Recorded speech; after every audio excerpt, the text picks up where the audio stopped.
Oh, well, the arrival of this cute little canine means it's time for Dog of the Week, the regular feature on this show where each of us picks the week's worst movies. That's right, Gina. My dog this week is a fish called piranha. And how do you like this for an example of brilliant thinking? See, the government has this secret project to create a new breed of piranha fish that can live in salt or fresh water, can reproduce 3 times as fast as before, and can be a secret military weapon in the Cold War. But the fish are accidentally released into a river, and they start attacking innocent swimmers and families on vacation with their tiny little low-budget jaws.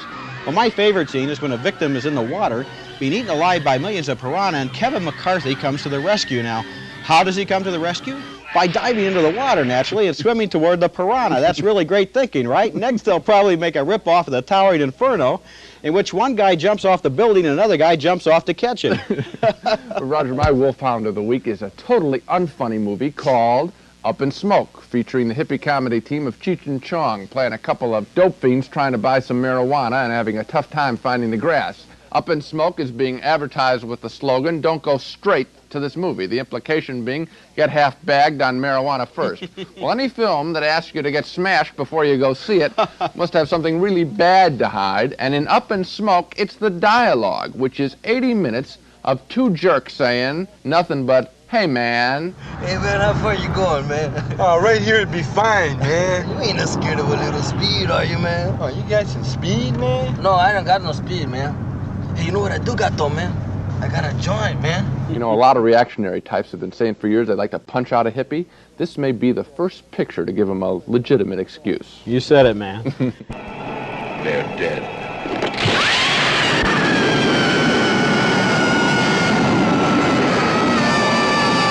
My dog this week has a great set of canines. It's Count Dracula and his vampire bride.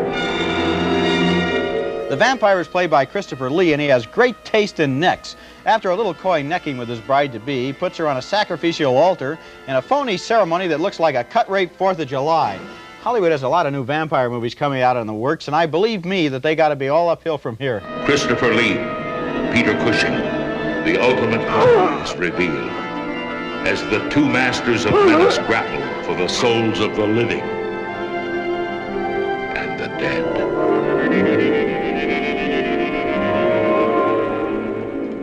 Well, Roger, you and Spot may not believe this, but I have just seen my first nudie karate film. You're kidding. No.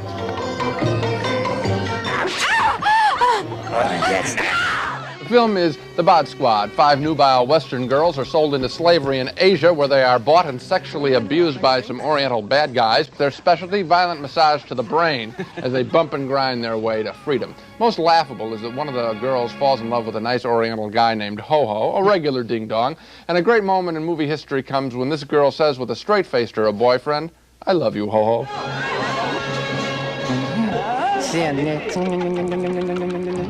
Okay, Gene, my dog this week is a wet blanket named Slithers. Got that great title, Slithers. You don't know if you're saying it or swallowing it. It's about this strange creature that grows up in the water near a nuclear waste dump, and then it crawls up onto the land to devour its innocent victims. You'd think they'd see it coming. It looks like Bigfoot, and it's wearing the cruddiest costume of the year, a slimy shag rug with seaweed and oatmeal stuck all over it. Send this monster to the cleaners. For this engagement only, no one will be admitted without a Slithis survival kit. These life-saving kits will be available free of charge at the theater box office. Well, Roger, my dog this week is a 4-year-old film named The Devil's Rain that's suddenly come back to a lot of theaters advertised as starring John Travolta. That's a complete lie. The Devil's Rain stars Ernest Borgnine as a devil's helper trying to hang on to some lost souls. Travolta is on screen for less than a minute. This was his first film. He had only 1 line of dialogue in it. Most of the time, he has red and green wax melting all over his face. It looks like he fell asleep on a pizza. There he is right at the end. My dog this week, his name is Message from Space, an imported Japanese space opera inspired by Star Wars. You know where Emerald is? You know where Emerald is? What are you doing? No! I'm a human being from the planet Earth! Now, it's all about how people from another planet threaten to take over the universe and how the good guys fight back in spaceships after being summoned to battle by, now you gotta get this, radioactive nuggets that glow in the dark. Now look at these trashy special effects. model airplanes heading for a poached egg. But then, what do you expect from a movie where the characters jump out of the way just before a nuclear bomb hits, then they pull out their swords for a real fight? This movie is a message from space, all right, and the message is send this movie to Mars. Well, what have you got against the Martians? Dogs. They're soon.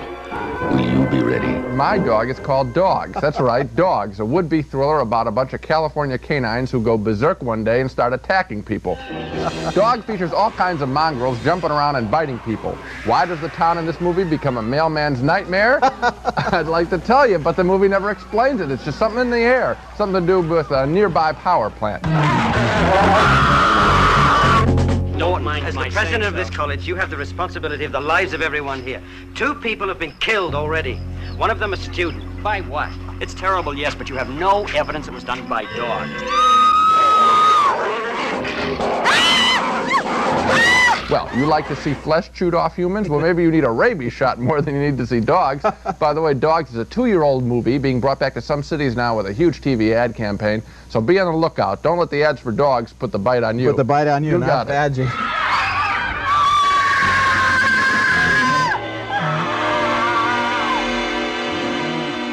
My Dog this week is an expensively publicized movie called Beyond and Back. Is there life after death?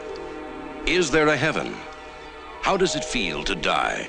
He wants to prove there's life beyond the grave, but I've got very bad news for you. I'm afraid that it doesn't. Instead, it gives us very bad actors playing people who've allegedly died and departed from their bodies and taken an all-expense-paid trip around the universe and return once again to Earth. But what I want to know is if these people really made it back, how come they aren't in the movie? Now you'll be able to decide for yourself if there is life after death. It's an exciting experience for the whole family. Don't miss Beyond and Back from Sun Classic Pictures. My Dog is another fast buck affair with a big advertising campaign. It's a depressing would-be documentary, The Late Great Planet Earth, which interprets current world crisis like the oil shortage, famine, and air pollution as signs that the world is coming to an end, much as is prophesied in the book of Revelation.